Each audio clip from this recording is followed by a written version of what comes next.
నమస్తే. తెలుగు రాజ్యంకి స్వాగతం. నేను మీ సంధ్య. తప్పు చేసిన వాడికి సింహ స్వప్నం. ధర్మం కోసం నిలబడే వ్యక్తుల వైపు కొండవీటి సింహం. ఎన్టీఆర్ గారు అలాగే మన దిగ్గజ డైరెక్టర్ రాఘవేంద్రరావు గారి కాంబోలో వచ్చిన కొండవీటి సింహము అప్పుడు ఎంత పెద్ద సెన్సేషనల్ హిట్ అనేది మనందరికీ తెలిసిందే. 1981లో రిలీజ్ అయ్యి అప్పటి రికార్డులను తిరగరాసి అనేక సెన్సేషన్కి కేర్ ఆఫ్ అడ్రస్గా నిలిచింది. ఆ సినిమా వచ్చి 45 ఏళ్ల అయిన సందర్భంగా ఆ సినిమా విశేషాలు అందించడానికి చరిత్రకారులు, సినీ రాజకీయ విశ్లేషకులు చిలగడ శ్రీకాంత్ గారు మనతో ఉన్నారు. ఆయన మాటల్లో. శ్రీకాంత్ గారు నమస్కారం. నిజంగా తప్పు చేసిన వాడు తనయుడైనా సరే శిక్షించాల్సిందే అనే ఒక సింహ స్వప్నము, దాంతోపాటు ఒక ఫ్యామిలీ భావోద్వేగము, కొడుకు దొంగ అని తెలిసిన తర్వాత ఆ తండ్రి పడ్డ సంఘర్షణ, ఒక్కటేంటి చెప్పుకుంటూ పోతే చాలా elements. Senior NTR, junior NTR అంటే తండ్రి కొడుకుల క్యారెక్టర్స్, మోహన్ బాబు గారి క్యారెక్టర్ చాలా చాలా ఉన్నాయి. మీ మాటల్లో కొండవీటి సింహం గురించి మీరేం చెప్తారు? కొండవీటి సింహం అనగానే 1981 అక్టోబర్ 7 విడుదలైంది. అక్టోబర్ 7 విడుదలైతే శుక్రవారం విడుదలైతే శని ఆదివారాలు అక్టోబర్ 9 సాయంత్రం ఫస్ట్ షో మా మదనపల్లి మల్లికార్జున టాకీస్లో మా నాన్నగారితో కలిసి చూసిన జ్ఞాపకం ఇంకా నాకు గుర్తొస్తుంది. బాల్కనీ ఉన్న థియేటర్ అనమాట అది. ఆ బాల్కనీలో కూర్చుని అభిమానుల కేరింతల నడుమ, అభిమానుల ఆనందోత్సాహాల నడుమ, అభిమానులందరూ ఈలలు చప్పట్లు మాత్రమే కాకుండా వాళ్ళు పువ్వులు చల్లుతూ ప్రతిపాటకి అలాగే బెలూన్లు వదులుతూ చేసినటువంటి హంగామా నాకు ఇప్పటికీ నా కళ్ళ ముందు కదలాడుతోంది. కొండవీటి సింహం వేటగాడు విడుదలైన 4-5 నెలల తర్వాత నిర్మాత అర్జున్ రాజు గారు రామారావు గారిని కలిసి వెంటనే మరొక సినిమా నిర్మించాలనేటటువంటి తన అభిలాషని రామారావు గారికి వ్యక్తపరిస్తే ఆలోచించి చెప్తానన్నారు. రామారావు గారికి ఉన్న కమిట్మెంట్స్ రామారావు గారికి ఉన్నాయి. మరుసటి రోజు రామారావు గారి బావమరిది అయిన రుక్మాంగదరావు గారు అర్జున్ రాజు గారికి ఫోన్ చేసి ఒకసారి వచ్చి పెద్ద ఆయన్ని కలవండి అంటే అర్జున్ రాజు గారు వెళ్ళారంట. ఏంటి దర్శకుడిగా ఎవరిని అనుకుంటున్నారంటే ఇంకెవరిని అనుకుంటానండి, వేటగాడు లాంటి విజయం అందించినటువంటి కె రాఘవేంద్రరావు గారిని దర్శకుడిగా అనుకుంటున్నాను. ఆ రోజా మూవీస్లో ఇంకొక సినిమా తీయాలి అనేటప్పటికీ సరే వెళ్ళి రాఘవేంద్రరావు గారితో మాట్లాడి కథ సిద్ధం చేసుకోండి అన్నారంట. ఈయన ఆనందంతో రాఘవేంద్రరావు గారి దగ్గరకు వస్తే రాఘవేంద్రరావు గారికి ఏంటంటే ఊపిరి సలపనంత అసలు తీరిక లేదనమాట ఆయనకి. ఆయన వేటగాడి తర్వాత ఏంటంటే ఒక్కసారిగా ఒక అగ్రశ్రేణి స్టార్ డైరెక్టర్గా రాఘవేంద్రరావు గారు అవతరించినటువంటి ఒక సమయం, కమర్షియల్ సినిమాలకి కేర్ ఆఫ్ అడ్రస్ అనేటటువంటి ఒక పరిస్థితిలో రాఘవేంద్రరావు గారు ఉన్న సమయంలో అదేంటి నా కమిట్మెంట్స్ తెలిసే మీరు పెద్దానికి నా పేరు చెప్పారంటే మరి వేటగాడు లాంటి సూపర్ డూపర్ హిట్ ఇచ్చిన తర్వాత మిమ్మల్ని వదిలిపెట్టి ఎలా చేస్తాను నేను మా కజిన్ శివరామరాజు ఇద్దరు మీతోనే తీద్దాం అనుకుంటున్నాం అని చెప్పిన తర్వాత సరే ఇప్పుడు మనం ఏం సినిమా చేద్దాం, అసలు ఎలాంటి కథతో చేద్దామంటే అప్పటికి వేటగాడు ఇలాంటి సినిమాల తర్వాత ఏమైందంటే డ్యూయల్ రోల్ చేస్తే ఆడుతున్నటువంటి సినిమాల ఒక ప్రభంజనం మొదలైంది. దానిలో సర్దార్ పాపారాయుడు చెప్పుకొని తీరాలి. దాసనారాయణరావు గారు తండ్రి కొడుకుల పాత్రలు రామారావు గారు చేసి Sardar Paparayudu super duper hit అవ్వడంతో మనం అట్లాంటి తండ్రి కొడుకుల కథతో వెళదాం అని ఆలోచించుకొని ఏదైనా రీమేక్ చేద్దాం అని చెప్పేసి శివాజీ గణేషన్ గారి సినిమా రామారావు గారి దగ్గరికి వెళ్ళి దైవమగన్ అని ఒక సినిమా రీమేక్ చేద్దాం. అందులో త్రిబుల్ యాక్షన్ శివాజీ గణేషన్ గారు. దాన్ని మన కృష్ణ గారి తర్వాత రక్త సంబంధం అని చేశారు. మీకు లెఫ్ట్ సైడ్ మొత్తం ఆయన చాలా క్రూపిగా ఉంటాడు కృష్ణ గారు. ఆ సినిమా అనమాట అది. ఓకే. ఆ కథ అది చెప్పారు రామారావు. దైవమగన్ చేద్దాం అన్నయ్య గారు అంటే కాదు అది శివాజీ గణేషన్ జీవితంలోనే ఒక అద్భుతం. ఆ సినిమా ఒక అద్భుత ఘట్టం.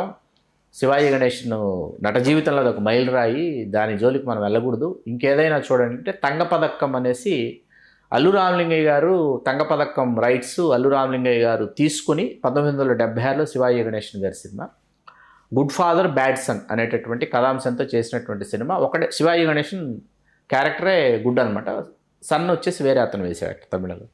అది ఎన్టీఆర్ గారితోనే రీమేక్ చేయాలని చెప్పి అల్లు రామలింగయ్య గారు అనుకుంటే శివాజీ గణేషన్ గారు రామలింగయ్య గారితో రామలింగయ్య దాన్ని రీమేక్ చేయకు, డబ్ చేసి విడుదల చెయ్యి అని అంటే రామలింగయ్య గారు సరే అని బంగారు పథకం అని గీతార్ట్స్ అరవింద్ గారి నిర్మాత Allu Ramalingaiah cinema super hit, Telugu version చాలా పెద్ద హిట్ తెలుగులో బంగారు పథకం.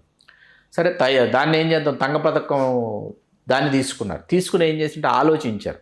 రామారావు గారు ఇంకొక రామారావు గారిని డ్యూయల్ రోల్ చేసి ఇతన్ని బ్యాట్సన్ అని చెప్తే ప్రేక్షకులు అంగీకరించరు కాబట్టి బ్యాట్సన్ వేరే ఆర్టిస్ట్ చేయించి ఇంకొక గుడ్ సన్ కూడా రామారావు గారు అని సత్యానంద్ గారు అసలు తంగ పథకంలో ఉన్నటువంటి ఆ police officer getup, police officer ఉన్నటువంటి ఆ ఫెరోషియస్నెస్ ఏదైతే ఉందో దాన్ని తీసుకుని సత్యానంద్ గారు మిగతా కథను మొత్తం మార్చి సత్యానంద్ గారు రాసినటువంటి కథ, సత్యానంద్ గారు రాసినటువంటి మాటలు, వేటూరు సుందరరామూర్తి గారి పాటలు, చక్రవర్తి గారి సంగీతం, బాలసుబ్రహ్మణ్యం గారు, సుశీల్ గారు పాడారు, కేఎస్ ప్రకాష్ గారి ఛాయాగ్రహణం, భాస్కర్ రాజు గారి కళా దర్శకత్వం, ఇవన్నీ వెర్సి ఎడిటింగ్ మన కోటగిరి వెంకటేశ్వర గారు, ఇవన్నీ కొండవీటి సింహం సినిమాని ఒక ఉన్నతమైన స్థానంలో నిలిపాయి. ఇక్కడ డ్యూయల్ రోల్ రామారావు గారు అనుకున్న తర్వాత జయంతి గారు ఎస్పి రంజిత్ కుమార్కి, రాముకేమో శ్రీదేవి గారిని శ్రీదేవి గారు అప్పటికి వరుసగా వేటగాడి నుంచి కొండవీటి సింహం వచ్చేలోపు 6 సినిమాలు చేసేసారు, 7 సినిమాలు చేసేసారు ఆవిడ అప్పటికి 7 సినిమాలు చేసేసారు.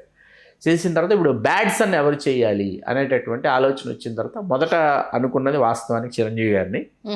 కానీ తిరుగులేని మనిషి ఫ్లాప్ అయి ఉండడంతో ఎందుకో వాళ్ళు దాన్ని సెంటిమెంట్గా భావించారు. అక్కడ రామారావు గారు, రాఘవేంద్రరావు గారు, అక్కడ చిరంజీవి గారు చేశారు, అదేమో ఫ్లాప్ అయింది. కాబట్టి ఈసారి చిరంజీవి గారి పేరు అనౌన్స్ కూడా చేశారు.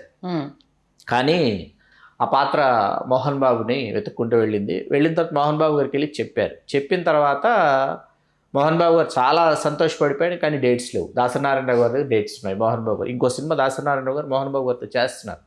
మీరు డేట్స్ వెళ్ళి దాసనారాయణరావు గారిని అడిగితే ఏమైనా ఆయన పంపిస్తారేమో ఒకసారి కనుక్కోండి అని అంటే అర్జున్ రాజు గారు వెళ్ళి దాసనారాయణరావు గారు చెప్పారు, ఈ పాత్ర మోహన్ బాబు కెరీర్కి చాలా ఉపయోగపడుతుంది, రవికుమార్ పాత్ర కాబట్టి ఒకసారి ఆలోచించండి అంటే మరుసటి రోజు దాసనారాయణరావు గారు చెప్పారంట, మోహన్ బాబు నా బిడ్డ, అతనికి ఈ పాత్ర ఖచ్చితంగా విన్న తర్వాత కథ, ఆ పాత్ర విన్న తర్వాత ఖచ్చితంగా రామారావు గారితో డి అంటే డి అనేటటువంటి పాత్ర. అంత క్రితం రాజపుత్ర రహస్యం లాంటి సినిమాల్లో మోహన్ బాబు రామారావు గారితో చేసినప్పటికీ ఇందులో ఏంటంటే ఎస్పి రంజిత్ కుమార్తో డి అంటే డి అనే పాత్ర మోహన్ బాబు గారిది, రవికుమార్ పాత్ర. కాబట్టి ఖచ్చితంగా అతనికి ఇది చాలా ప్లస్ అవుతుంది. కాబట్టి మీ సినిమా పూర్తయిన తర్వాత నా సినిమా షూటింగ్ పెట్టుకుంటాను అనేటప్పటికీ అర్జున్ రాజు గారు ఆశ్చర్యపోయారంట. అసలు ఎందుకు దాసనారాయణరావు గారు లెజెండ్ అయ్యారంటే ఇట్లాంటి ఉదంతాలు ఎన్నో చెప్పచ్చు.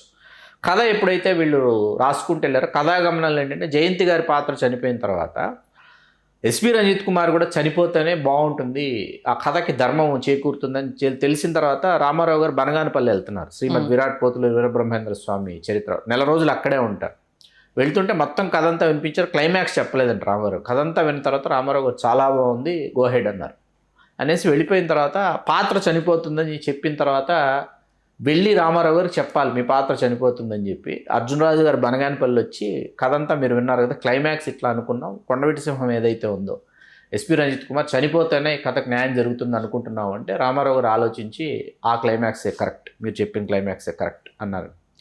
1981 మేలో ప్రారంభమైందండి సినిమా. ఇది 1981 మేలో ప్రారంభమై 81 అక్టోబర్ 7 కల్లా విడుదలైందంటే 53 రోజుల్లో తీశారు. 48 లక్షల ఆ రోజుల్లో బడ్జెట్, 17 రీళ్లు సినిమా. ఇవాళకి ఆలోచిస్తే అంత తక్కువ సమయంలో అంత క్వాలిటీగా అంత అద్భుతంగా పాటల వైపు అసలు బంగినపల్లి మామిడి పండు పాట మోగని వేడుక లేదు. సౌండింగ్ కూడా బంగినపల్లి మామిడి పండు కోతకొచ్చింది బాలసుబ్రహ్మణ్యం గారు పాడింది రామారావు గారి దృష్టిలో. అలాగే అత్తమడుగు వాగులో అత్త కూతురు ఒకటి, ఇంకోటి ఈ మధు, అది మెలోడీ సాంగ్, పెద్ద ఇంటి రామారావు గారు, రంజిత్ కుమార్, జయంతి గారు బెడ్ మీద ఉన్నప్పుడు ఒక పాట, అవును మా ఇంటిలోన మహాలక్ష్మి. అది చాలా మంది మహిళా ప్రేక్షకుల కంటతడి పెట్టించి మహిళా ప్రేక్షకుల్ని ఆకట్టుకున్నటువంటి గీతం అది.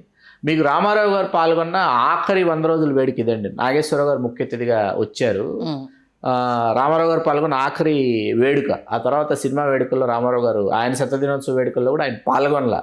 రాజకీయ పార్టీ ప్రకటన, ఆయన చైతన్య రథం, అట్లా వీళ్ళకి మళ్ళీ పాపం డేట్లు ఇచ్చారంట అర్జున్ రాజు గారికి, వాళ్ళకి వీళ్ళకి మళ్ళీ మీకు సినిమా చేస్తాను. ఆ తర్వాత చాలాసార్లు మేము చిరంజీవి గారికి సంబంధించి పద్మభూషణ్ వేడుకలకు సంబంధించి అర్జున్ రాజు గారు అందరూ కలిసేవాళ్ళు. అర్జున్ రాజు గారు ఏంటంటే ఒక హ్యాట్రిక్ రామారావు గారితో 3వ సినిమా మిస్ అయ్యిందని, చాలా వేటగాడు, కొండవీటి సింహం 2 బ్యాక్ టు బ్యాక్ పెద్ద హిట్స్. మీకు 45 కేంద్రాల్లో విడుదలైతే 37 కేంద్రాల్లో శతదినోత్సవం అండి. తర్వాత మీకేంటంటే 100 రోజులు 4 ఆటలతో ఆడడం మొదలైన సంప్రదాయం ఈ సినిమాతో ప్రారంభమైంది. 100 రోజులు 4 ఆటలతో, అనంతపురం శాంతిలో 4 ఆటలతో ఆడింది. అప్పటి 3 ఆటలే, మార్నింగ్ షో వేరే సినిమా ఇస్తుండేవాడు. 4 ఆటలతో 100 రోజులు ఆడిన సినిమా. తర్వాత మీకు 315 రోజులు వైజాగ్లో ఆడింది. 100 రోజుల తర్వాత అనకాపల్లిలో వేశారు. లేట్ రన్ 100 డేస్ తర్వాత అనకాపల్లిలో వేస్తే అనకాపల్లిలో 178 రోజులు ఆడింది సినిమా. అట్లా చాలా రికార్డులు ఉన్నాయి కొండవీటి సింహం పేరు మీద. అట్లా రికార్డులు ఇవాళకి పబ్లిసిటీ డిజైన్స్. ఒకసారి రామారావు గారు ఇందులో మన రాక్ అండ్ రోల్ లాంటి డ్యాన్స్ కూడా చేస్తారు ఫుల్ సూట్లో, మోహన్ బాబు గారి బర్త్డే సెలబ్రేషన్ అని చెప్పి. అవును. అలా రామారావు గారిని ఈ సినిమాలో రామారావు గారి విగ్గు, రామారావు గారి మీసకట్టు ఇవన్నీ ఏంటంటే రాఘవేంద్రరావు గారి మధ్యలో ముద్రించుకుపోయి, రాఘవేంద్రరావు గారు ఏంటంటే దీనికంటే ఫెరోషియస్గా రామారావు గారు తెచ్చేయాలి. వెంటనే Vijayalakshmi art movies T Trivikrama Rao గారు నిర్మాతగా చేసిన సినిమా జస్టిస్ చౌదరి. ఇందులో ఫాదర్కి అందులో ఫాదర్కి చాలా వ్యత్యాసం ఉంటుంది. అది గౌరవం అని శివాజీ గణేశన్ గారు తమిళ సినిమాలో ఆ పాత్రను దృష్టిలో పెట్టుకుని ఆ పాత్ర వరకు స్ఫూర్తిగా తీసుకుని చేసినటువంటి cinema justice Chowdary. Justice Chowdary గురించి ఇంకో రోజు మాట్లాడుకుందాం. ఇలా కొండవీటి సింహం సృష్టించినటువంటి ప్రభంజనాలు, సంచలనాలు, విజయాలు. సినిమా 3 చెన్నై, కంప్లీట్ చెన్నై అండి.